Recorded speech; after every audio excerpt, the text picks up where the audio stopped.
Hey,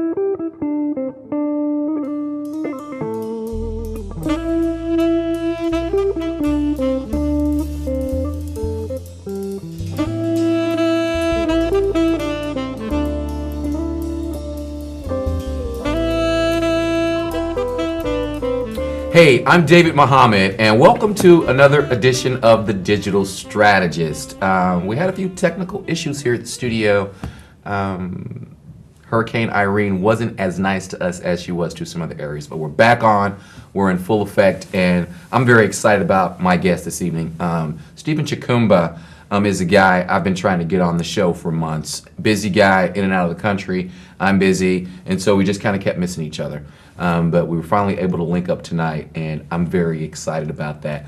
Stephen Chukumba is the founding partner of Restless Media. Restless Media is a gathering of very talented designers, developers, and marketers that love to wrap their noodle around very complex brand challenges, and they usually lead the charge with some sort of very cool and innovative integrated digital solution. But I could talk about it from a distance all day, but I've got the man here, Stephen Chukumba, and if he'd just take a moment and kind of tell us about his background a little bit, educationally and professionally, and how he got here, then we'll go on to the next phase of Absolutely.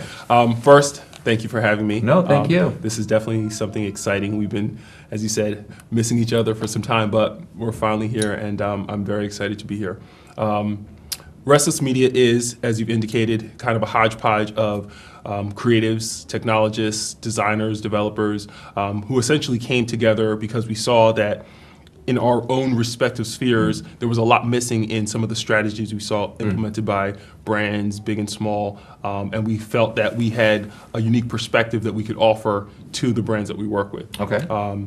We start from the very basic, what is it that you want to do, and we build up from there. A lot of people Go figure, you listen. Yeah, it's probably the largest skill you can bring to a client's project, and one that's universally missed by a lot of people that work with brands, because they always lead with, we have a solution for you, without really understanding what the problem is that the client needs to have fixed. Totally. And so for Restless Media, I have two partners, Ugo Ezenkwel, one of my fraternity brothers, and Kofi Bannerman, one of my longtime friends and musicians. And we all just came together to say, hey, you know what? We're always being approached by people who want to leverage either our Rolodex or our skill set or our know-how or our experience, and rather than do these one-offs, why don't we form together, form like Voltron, and package our offering and go out into the marketplace. So that's what we did 2009. Awesome. And we've been doing it ever since. Nice. Very good. So that's kind of a long and short. What did you do before Restless? Well, let me go I know back you've to done the a lot. beginning. Give me the Reader's Digest, because this guy, trust me, this guy's done a lot. Stephen Chukumba was a wee youngin'. No, I started off at Rutgers University. I got an economics degree from Cook College in 1993. I worked for an attorney for a year in New Brunswick, and then I realized I had the bug, so I went to law school. I went to Seton Hall Law School in Rutgers, in Newark, Rutgers, listen to me, in Newark, New Jersey. Graduated in '97. Sat and passed the New York and New Jersey bar, and then I worked for an attorney for a few years who primarily did personal injury. A lot of, I was in the ambulance chasing industry, as it were. Absolutely. I'm ashamed to say that it's true. But I learned a lot.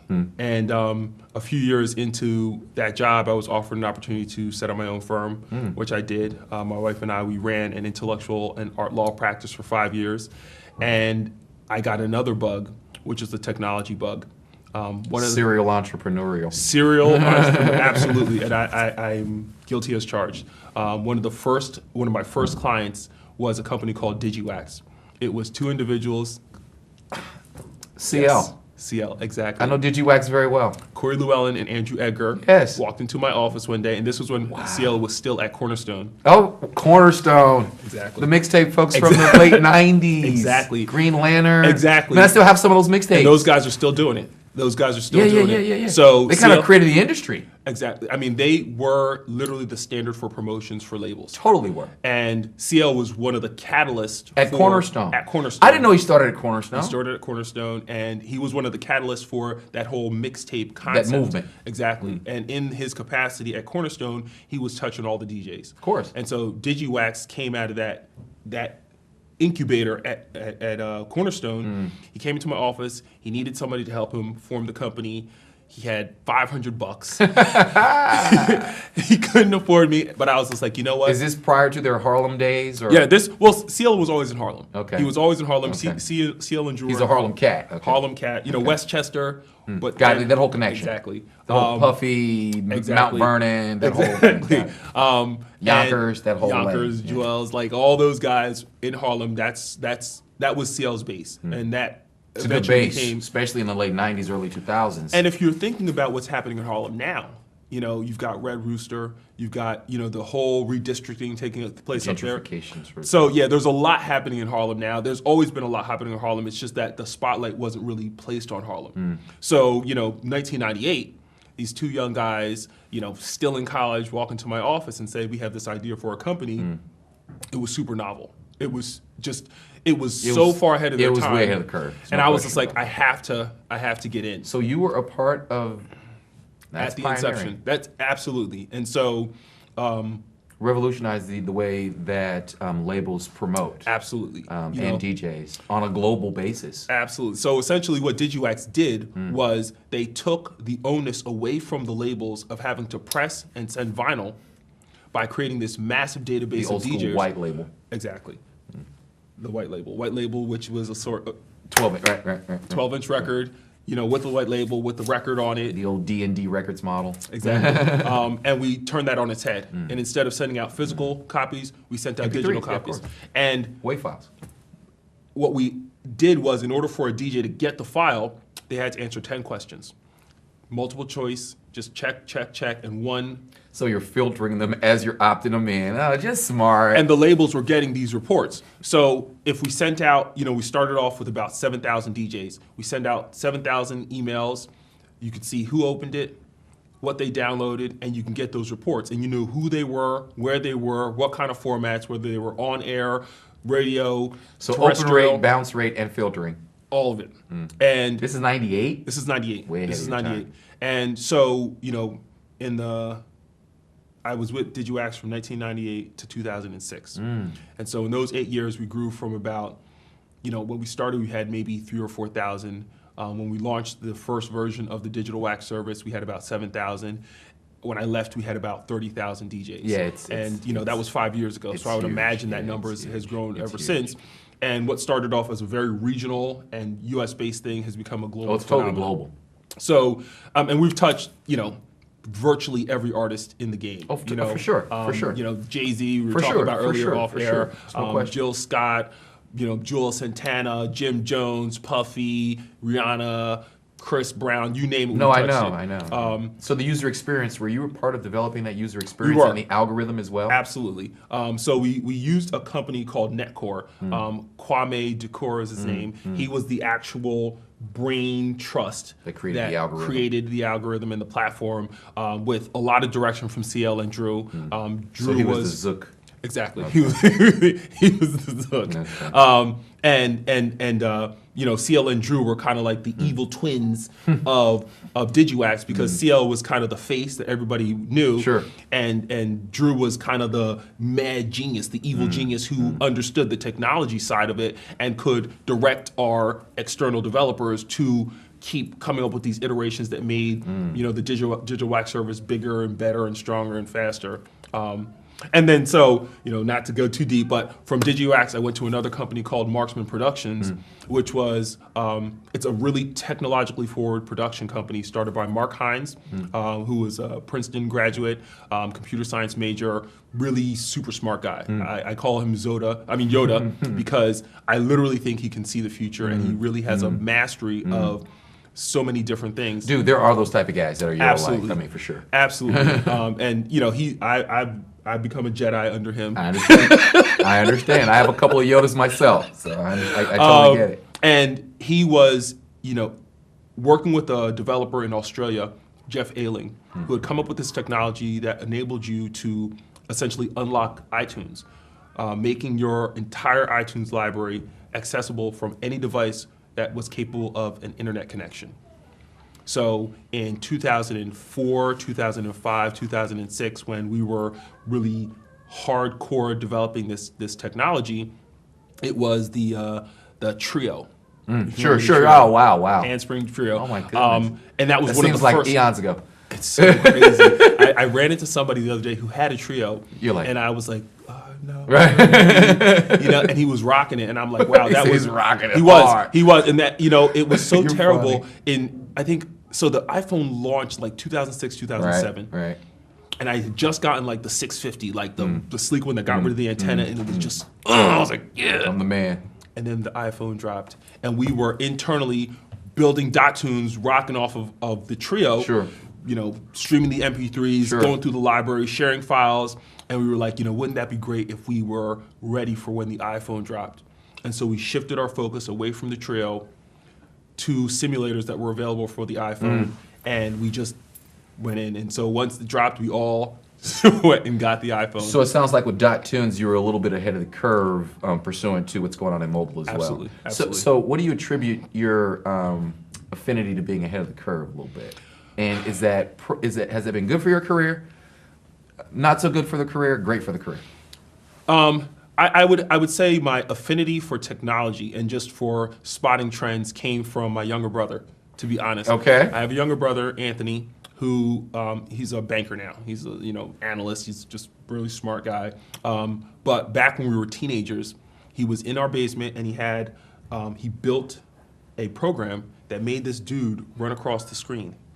And it was just something that he got from Radio Shack. It was a little keyboard, and I don't know where he learned to program, but literally, I came downstairs into the basement, and there was this little digital man running across the screen, and I was like, wow. CGI, sure. Wow, how did you do that? And ever since then, I've had a real desire. So it sounds like the Chukumba household was always one where there was Chukumba. sort of Bananas. early tech adoption, Bananas. stuff of that nature. Yeah, so I have another brother. Oh, there's 5 of us. Older sister. 5 Harvard brothers? doctor. Oh, wow. Myself. Now, Chukumba, is that Nigerian? It's Nigerian. Are you from Lagos, Lagos? Or- Lagos, Okay, yes. very Both my good. parents Were you are from born in the Lagos. States or born in Nigeria? We were born in D.C. Well, Okay. 4 of us were born in D.C., and the last was born here in Jersey. Do you have the dual citizenship? Yes. That's cool. Haven't really exercised it. Well, I but- mean, if you need it, it's yeah, there. if things ever get hot here. which I hope they don't for you. Of course not. That's for sure. It sounds like things are heating up for you in another way with the career. Absolutely. So Absolutely. what we're going to do now, since we're going to take a break coming up here. Okay. And we're going to take a really deep dive into trends. We're going to talk Droid versus Apple. We're going to talk iPad. We're just going to take an extremely deep dive into the mind of Stephen Chukumba pursuant to what's happening in mobile. Absolutely. All right. Okay. So hang with us a little bit longer. We'll be back in about 60 seconds to talk a little bit more with Stephen Chukumba. I'm David Mohammed. You're on The Digital Strategist. And just sit tight. We'll be back. Thanks.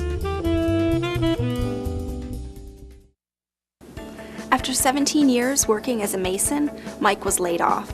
I met him when he came into the library looking for help. He found a job opening, but the application was only online. Mike said he'd spent his entire life around tools, but had never used a computer. I showed him how, and he ended up applying for numerous jobs online. I saw Mike the other day. His new computer skills paid off. He's working again.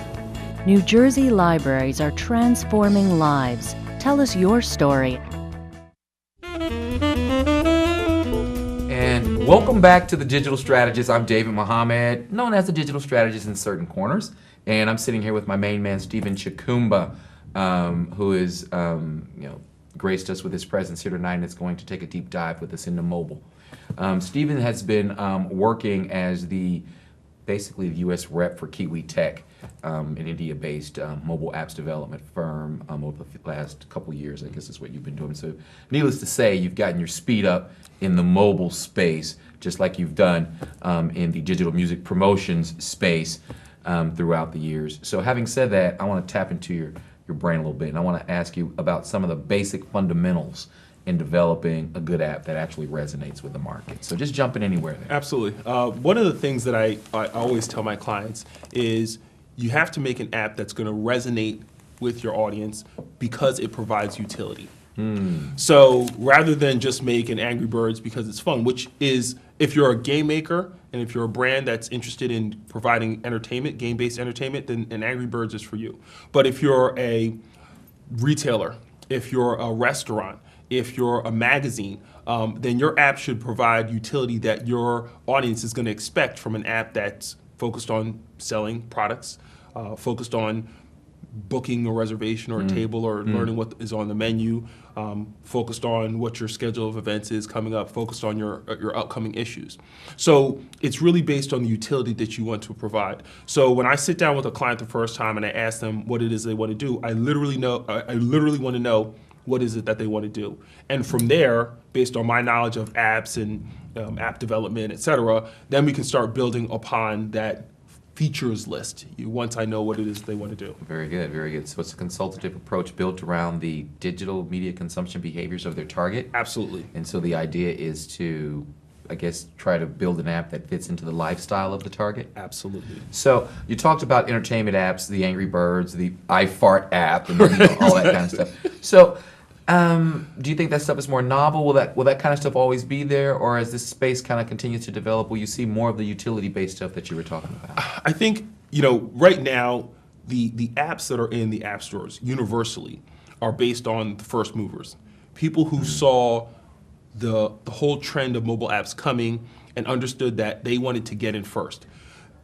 That is a minority percentage of all the brands that are out there that could possibly develop apps. And so you have a lot of games because games do well and they're targeted towards a demographic that's going to buy and consume games. Sure, gamification works. Absolutely. Yeah.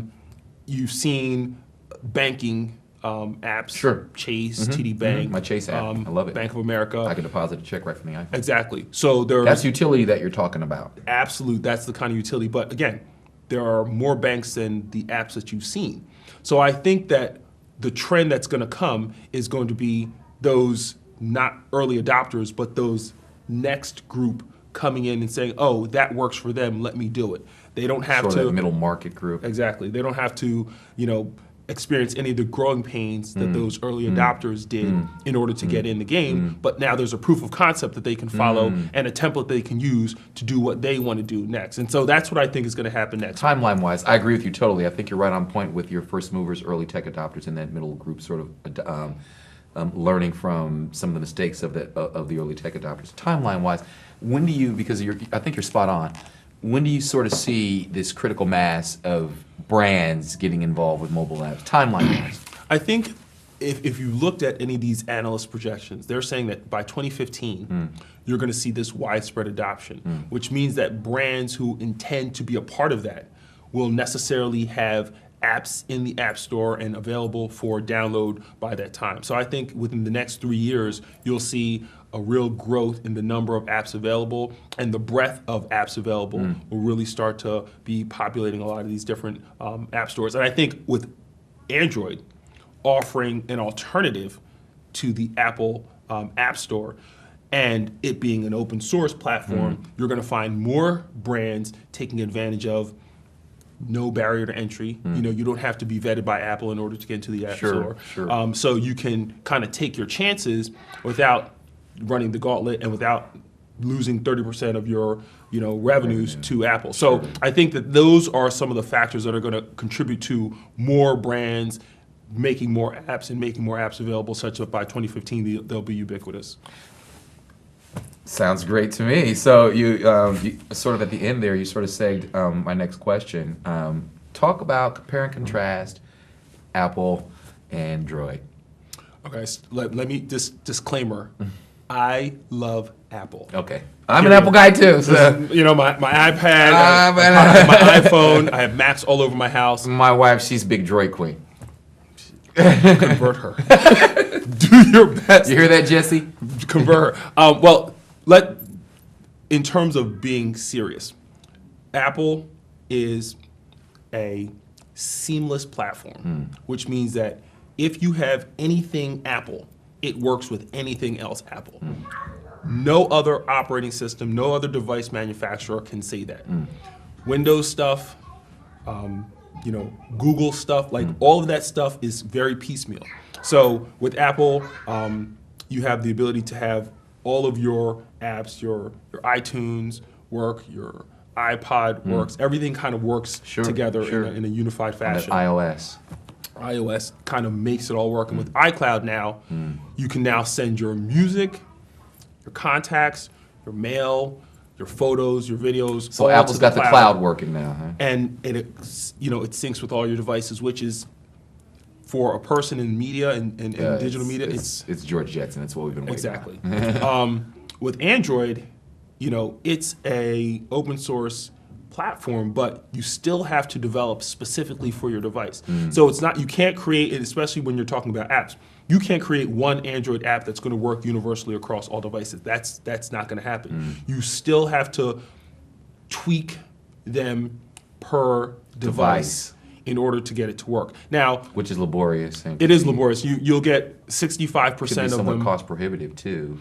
Yes, I mean, from a brand perspective. From a brand perspective, it could be cost prohibitive. I mean, what I've seen in my experience is that people aren't concerned as much about. We tell them, hey, if you're going to develop for Android, know that you will have to tweak your app in order for it to work properly across all devices. Sure. So if you have a target device or target devices that your audience is using, let us know that, and then we'll make sure that those primary platforms are set up, and then anything else after that you can determine which one because there's thousands of devices. I love your vernacular. Talk about target device. You talked about target device with the audience. So how do you get to this understanding of a target device with an audience? So we talked earlier about when I sit down and I talk to a potential client about what it is they want to do. I always ask them what target devices are they trying to reach, and then they usually spit out, I want to do iPhone, iPad, I want all to the sexy stuff. Right.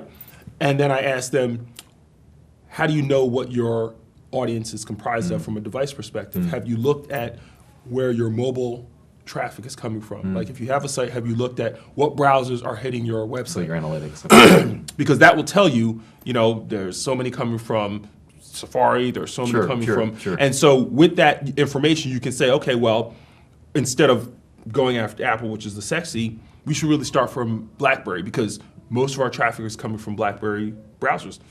That's information you, as a brand, with the site, with any kind of analytics setup, can figure out so that you're not just spending money willy-nilly. We've had people who said, we built this and nobody came. And then you look back and say, we have BlackBerry users. We don't have Apple users. Dung. Yeah. And so it's important to really understand your audience, understand the behavior of your audience, understand the needs of your audience when you're thinking about developing apps, because apps aren't cheap. So do you get there through, so you mentioned getting to this understanding through analytics. Do you also do tactical executions like touchpoint mapping or behavioral targeting? Our clients don't pay for that. Not yet. Not yet. I mean, what are your feelings on touchpoint mapping and BT? I mean, I think it's for the sophisticated brands a little more exotic. When we work with agency clients, those are clients who are availing themselves of those types of tools. Smaller clients or clients who are a little more meat and potatoes. Hey, give me web trends. Give me Omniture. Exactly. Give me Google Analytics. Exactly. Call it a day. Exactly. I mean, and you're really, to be honest, you're really not getting past Google Analytics. You don't have too many people taking advantage of any of the more powerful, like an Omniture product, right? Exactly, tools, simply because they don't have even if they have the money, they don't have the wherewithal or the expertise in-house to know how to use those tools for them. And so there's no return on investment. Absolutely, the ROI isn't there. And more importantly, a lot of what I found in my experience is that you're educating people for the first time about some of these things. And when you're doing more educating than you are selling, it's just... Dude, I hate that. I hate the double sell. I hate selling on the concept and then selling on a brand. Yeah, it's just so difficult. It's like it's hard. Well, you shot your wad on the first sell, and then it's like, okay, now we got to get back together and sell. Yeah. So there's a lot of challenges helping people understand what those demos are and how to properly analyze that information to make a good decision in terms of whether or not even an app is right for them. We've talked a lot about consumer apps. What's your take on B2B apps? I think B2B apps are coming up in significance. I've done a lot of traveling this year. I've attended a lot of association conferences. Yeah, you business stood me up because conferences. you're in France or something. that was a comic film festival. That was a little different. But what I've seen is that more and more businesses are seeing the utility of apps for their workforce. Not even as it relates to selling between businesses, but internally, the utility that they're driving from, most executives are walking around with one of these devices now. course. They want to be able to access their email. They want to be able to access the internal infrastructure of their business, beyond just Salesforce or their email. They want to be able to access, the documents that they've created. On a they want to shared access drive their somewhere. infrastructure. Exactly, their Somewhere in the infrastructure. cloud. And companies need to make applications that enable their workforce to continue to be productive when they're out of the office. You're hearing a lot about telecommuting and teleworking. It's a big deal. But if I can't access my desktop, for Sure, example, sure. remotely without some third party, SaaS I hate system, third party. you know what I mean? That may work to a certain extent, but then it just stops. Of course. You've got these IT departments in-house who have the expertise and the understanding of the business internals, such that an app developed by these guys or for these guys who know what it is that needs to be touched internally to give their executives and their workforce the proper tools, they can really help make apps work for businesses. So I think that, just in terms of answering your question, I think that B2B and internal business use of apps is going to grow exponentially over the next few years as well. Awesome. Very good. Very good. My man Stephen Chukumba never fails. Never fails. So we're gonna have to stop there. I know. We're just getting warmed up. We're just getting warmed up. No, but Stephen's uncovered quite a few great insights about apps, both on the consumer side, on the B2B side. Touch point mapping, analytics, BT. I mean, you covered a lot in 14 minutes, and I'm very appreciative. Thanks for coming Thank you. out. Thanks and for having we've got to me. do this again. Absolutely. I would love to come back. You'll be back. Trust me, you will be back. So thanks for coming out and watching us on the Digital Strategist tonight. I'm David Muhammad. We had my guest, Stephen Chukumba, here from Restless Media. It was a great show. Want to send a shout out to the lovely wife, Jessie, and to Madison, David, and Naomi. Love you, and we'll see you later. Thanks. Bye.